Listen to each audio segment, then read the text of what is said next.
Welcome to another day of chess class, and today we'll be going over one of my other games that I played in the same tournament. It is round 3. I'm playing with the black pieces, my opponent has the white pieces. I'm rated 1219, he was rated 1395 at the time. And let's see, the game starts up with e4, c5, knight f3, knight c6, c3, d6. And that was the problem. I should have correct move, or move I would have preferred later down the line.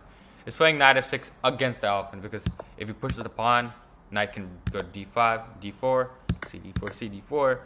Now we play d6, opening line for the bishop. Bishop to c4, knight to b6, bishop d5, pinning knight and c6 to the king. D takes c5, knight takes c5, bishop to d7. And knight f6 just completely neutralizes Alapin, because after, let's say white plays knight c3, right?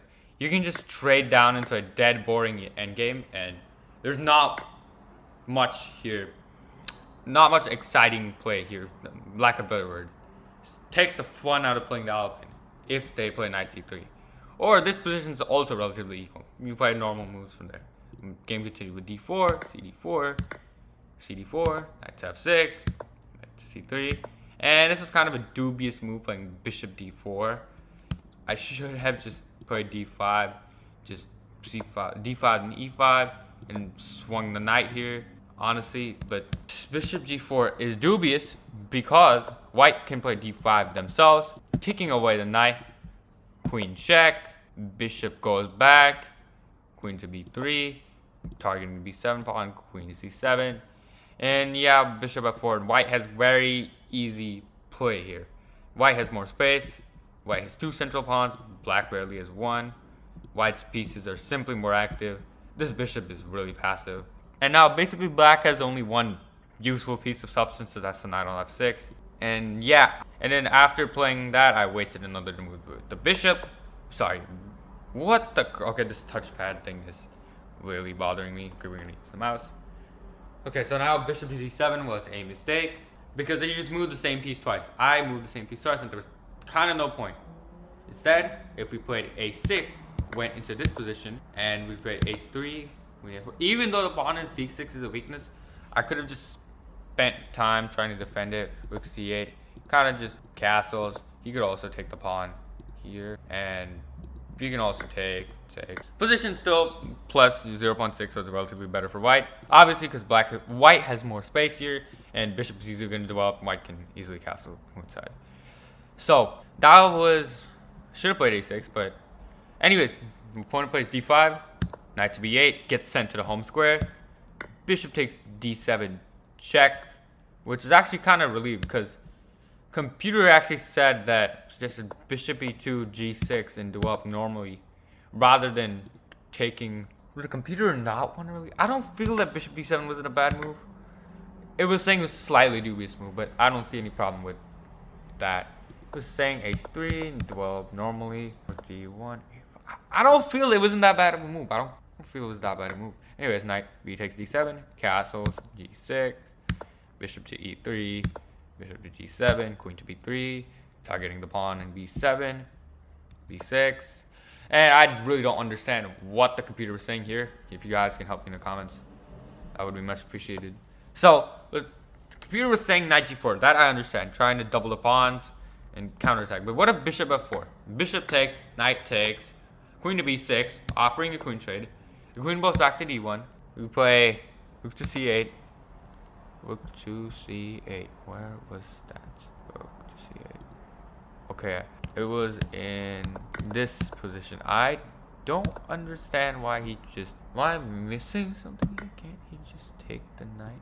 Oh yeah. Okay, that makes sense. If you take the knight, he's gonna take the knight. That's okay. That's great. And now queen to d2, castles. And I don't really understand the logic of going into this position, where you don't have a dark squared bishop, and playing king g7 would kind of waste time here. So you could obviously play it later, but play immediately playing that would kind of not be good. And I don't understand the logic of just going into a position where you have dark squared weaknesses. But instead, if we do it, I'm not saying I was correct, but I was saying if I played b6 and rook c1, castles, this position, I have a dark squared bishop defending all the dark squared weaknesses. So I don't understand the logic of going to that position without the dark squared bishop. especially since you're not supposed to trade the king counter bishop. But correct me if I'm wrong. Anywho, now rook a c1, putting the rook on open file. Castles rook fe1, knight to c5. And yeah, this was honestly a mistake by my opponent. I don't know why he took the bishop, took the knight. It just helps black just solidify their pawn structure. I was wondering if, oh no, this would have not been better because knight g4. And yeah, this is a disaster, quite frankly. That was actually a good thing I saw. If I took the other way, he would have just have two massive pawns just sitting there. It's just, I don't know what I'm gonna do. So yeah, that was good thing I took the other way. Good thing I took the other way and prevented that from happening. But it's e5. Anywho, d takes e5 was another mistake because taking the e5 pawn simply improves now white's position. See, if you take like this, white's knight is gonna go to e5, and yeah, there's no reason to be doing this at all. See, if I play knight d7 and trade, and yeah, I'm threatening rook b8, so we would have to move the queen out. This barks for bishop, and this rook will be powerful on the queen side because the bishop attacks the diagonal. Rook would put pressure on the b2 pawn. But now, even though this is a weakness, there was no point of taking on e5, and just the way I did it, I just bettered his knight. So there was kind of no point of helping improve your opponent's position. Queen to b6, knight to c6, just feel it was a good move. Putting the knight in an annoying square, Fear says is dubious, but now that's just a big mistake. Trading the queens. Queen e6 lost black the game because e6 would, okay, let's say e6, we're trying to remove this pawn, and now, that was absolutely brilliant. Why you didn't take the pawn. Excuse that. Queen takes, now white kind of has to take that. And now we essentially just remove the pass pawn out of existence after these couple of trades. And although white's rook is kind of annoying on the 6th rank, and white's knight is here, so that's interesting. Honestly, it's somehow in equal position. I don't like the pawn structure at all. Black's pawn structure is disgusting, quite frankly. White's pawn structure is way better.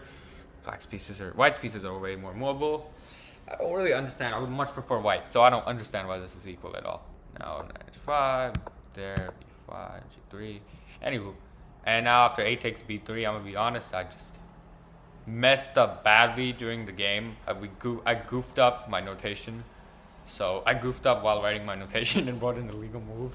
So I couldn't piece together what the other moves are. So that's about brilliant.